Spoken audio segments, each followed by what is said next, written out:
Welcome to Eagle education.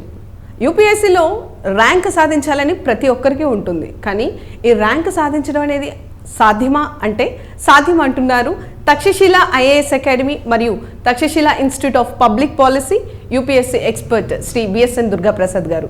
వారితో మాట్లాడి ఈ యూపీఎస్సీ ఎగ్జామినేషన్కి సంబంధించి కంప్లీట్ డీటెయిల్స్ తెలుసుకునే ప్రయత్నం చేద్దాం. నమస్తే సార్. నమస్తే అండి. సార్ ఎలా ఉన్నారు? All good madam, thank you. Sir, ఇప్పుడు యూపీఎస్సీ కోచింగ్స్ అనేవి ఒక ఇన్స్టిట్యూషన్ రన్ చేస్తూ ఉంటుంది.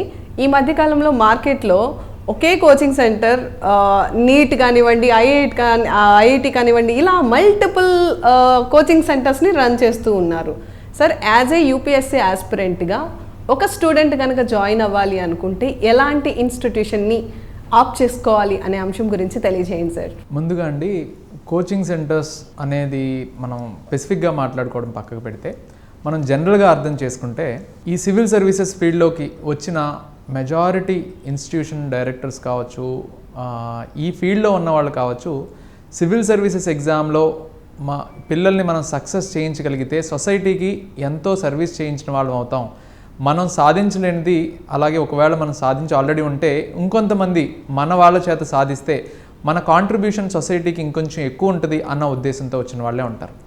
సో ఇది ఎంత డైనమిక్ ప్రాసెస్ అంటే ఒక స్టూడెంట్కి కన్సిస్టెంట్గా కంటిన్యూస్గా throughout the programme mentoring ఇవ్వడం, కావాల్సిన రిసోర్సెస్ అరేంజ్ చేయడం, ఎక్స్పర్ట్స్ని రిసోర్సెస్ని గ్యాదర్ చేసి వాళ్ళకి అందించడం, డౌట్స్ క్లారిఫై చేయించడం, త్రూ అవుట్ ది ప్రాసెస్ ఉంటూ అనేది చాలా మెటిక్యులస్ ప్రాసెస్. అలాగా ఎందుకంటే రిజల్ట్స్ కూడా చాలా లిమిటెడ్ ఉంటాయి కాబట్టి. సో ఈ ప్రాసెస్లో, ఇంత మెటిక్యులస్ ప్రాసెస్లో చాలామంది వాళ్ళకున్న వేరియస్ ఆపర్చునిటీస్ అన్నిటినీ సాక్రిఫైస్ చేసేసి, చాలామంది చిన్న చిన్న ఉద్యోగాలు కూడా వదిలేసి ప్యూర్గా ఈ కోచింగ్ ఫీల్డ్లో పిల్లల్ని ట్రైన్ చేయాలి, కోచింగ్ ఇవ్వాలి, గైడెన్స్ ఇవ్వాలని చాలామంది వస్తుంటారు. కాకపోతే ఇక్కడికి వచ్చిన తర్వాత చాలామంది బిజినెస్ మోడ్, ఎందుకంటే ఇది సోషల్ మీడియా అనేది పెరగడం వల్ల, అడ్వర్టైజ్మెంట్స్ అండ్ పబ్లిసిటీస్ పెరగడం వల్ల ఈ మౌత్ పబ్లిసిటీతో రావాల్సిన ఈ స్ట్రెంగ్త్ని అడ్వర్టైజ్మెంట్స్లో తెచ్చుకోవడానికి చాలా ట్రై చేస్తూ ఉంటారు. సో ఈ ప్రాసెస్లో ఏంటంటే ఈ పబ్లిసిటీని రకరకాలుగా వాడుకోవడం, లైక్ ఐఐటి అని, చార్టెడ్ అకౌంట్ అని, నీట్ అని, పలానా ప్రతి దానికి ఒకటే ఆర్గనైజేషన్. సో దీనివల్ల కోచింగ్ అనే ఆస్పెక్ట్, అందులో మిగతా కోచింగ్స్ గురించి నేను మాట్లాడను, సివిల్ సర్వీసెస్ ప్రిపరేషన్ గురించి మాట్లాడితే ఈ ప్రాసెస్ అనేది డైల్యూట్ అయిపోతుంది.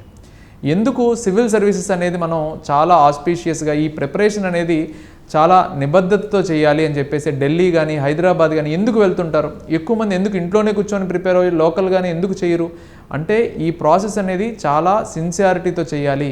ఒక హబ్, ఒక ఢిల్లీ అనేది ఒక హబ్బు, హైదరాబాద్ అనేది ఒక హబ్బు, ఇలాంటి ఎక్స్క్లూజివ్గా ఉండే ప్రెమిసెస్లోకి మనం వెళ్తే మన లైఫ్ స్టైల్ అక్కడ డిఫరెంట్గా ఉండాలి.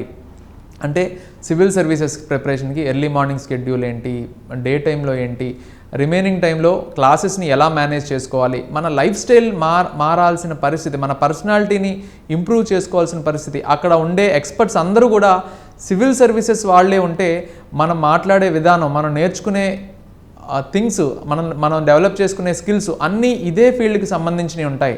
అది కాకుండా నేను ఒక డిగ్రీ కాలేజ్లోనో, ఒక ఇంటర్మీడియట్ కాలేజ్లోనో అందరితో పాటు ఉంటే ఈ పర్టికులర్గా ఫీల్డ్ కోసం డెవలప్ అయ్యే ప్రాసెస్ అనేది డైల్యూట్ అయిపోతుంది, డిస్టర్బ్ అవుతుంది. ఇది జనరల్ కాలేజ్లో.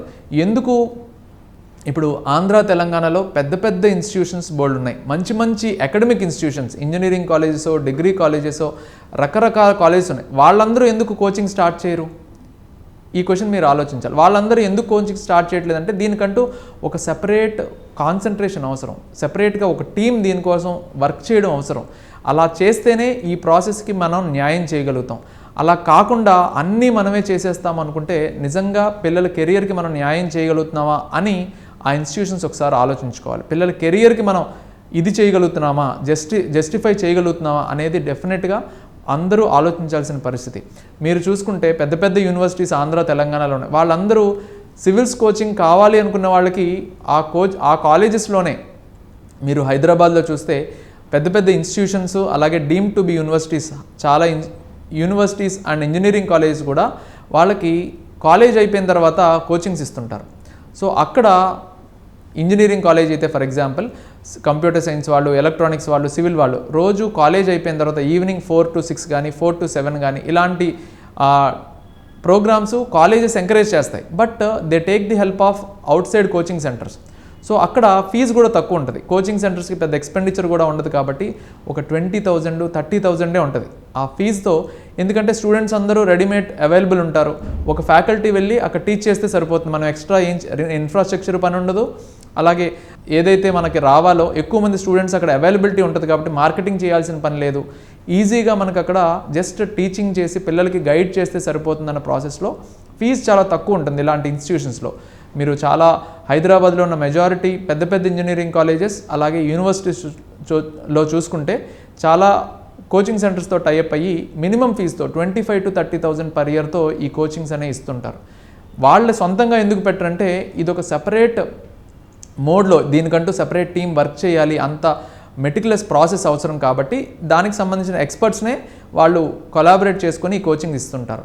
కానీ ఈ కోచింగ్లో ఉన్న వాళ్ళు మేము ఎంపీసీ, బైపీసీ, ఎంఈసీ, సిఈసీ అన్నీ ఇచ్చేస్తాము, అలాగే డిగ్రీకి వచ్చిన తర్వాత బీఎస్సీతో పాటు బీకాము, బీబీఏ అన్నీ మేమే చేసేస్తాము. ఈ ప్రాసెస్ వల్ల సివిల్స్కి ఎవరైతే పర్టికులర్గా ప్రిపేర్ అవ్వాలి అనుకుంటున్నారో వాళ్ళ ఆబ్జెక్టివ్, వాళ్ళ గోల్ అనేది డైల్యూట్ అయిపోతుంది.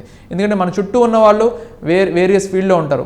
ఫర్ ఎగ్జాంపుల్ నార్మల్ బీఎస్సీ వాళ్ళు, నార్మల్ ఓన్లీ జనరల్ డిగ్రీ వాళ్ళు ఉన్నారనుకోండి, వాళ్ళంత సీరియస్నెస్గా ఉండరు. వాళ్ళు ఏదో మూవీ డిస్కషన్సో లేకపోతే అదర్ జనరల్ డిస్కషన్స్లో ఉంటారు. వాళ్ళ టైం కూడా అంత స్పెసిఫిక్గా అవసరం లేదు. జనరల్ బీఏ చదవడానికి లేకపోతే జనరల్ బీఎస్సీ చదివే వాళ్ళకి అంత అవసరం ఏముంది, సీరియస్గా రోజు ఆడుతూ పాడుతూ డిగ్రీ చదువుకొని వెళ్ళిపోయేవాళ్ళు. సో వాళ్ళతో కలిసిపోవడం వల్ల మన కాన్సన్ట్రేషన్ దెబ్బతింటుంది, మోటివేషన్ అనేది రెగ్యులర్గా ఉండటం కష్టం. సో త్రూఅవుట్ ది టైం మన చుట్టుపక్కల ఉన్న వాళ్ళందరూ అదే ఫీల్డ్లో ఉండేటట్టయితే ఖచ్చితంగా మన పిల్లలు ఎంతో కొంత మోటివేషన్ తీసుకొని ముందుకెళ్తారు తప్ప మన పక్కన ఉన్న వాళ్ళు ఏదో రకంగా డీవియేట్ అయిపోతున్నా మనం కూడా అదే గ్రూప్లో వెళ్ళడానికి, డైల్యూట్ అయిపోవడానికి ఎక్కువ అవకాశాలు ఈ మిక్సింగ్ అట్మాస్ఫియర్లో ఉంటాయి. అది పేరెంట్స్ అండ్ స్టూడెంట్స్ కొంచెం గమనించాలి. Like and subscribe Eagle Media Works.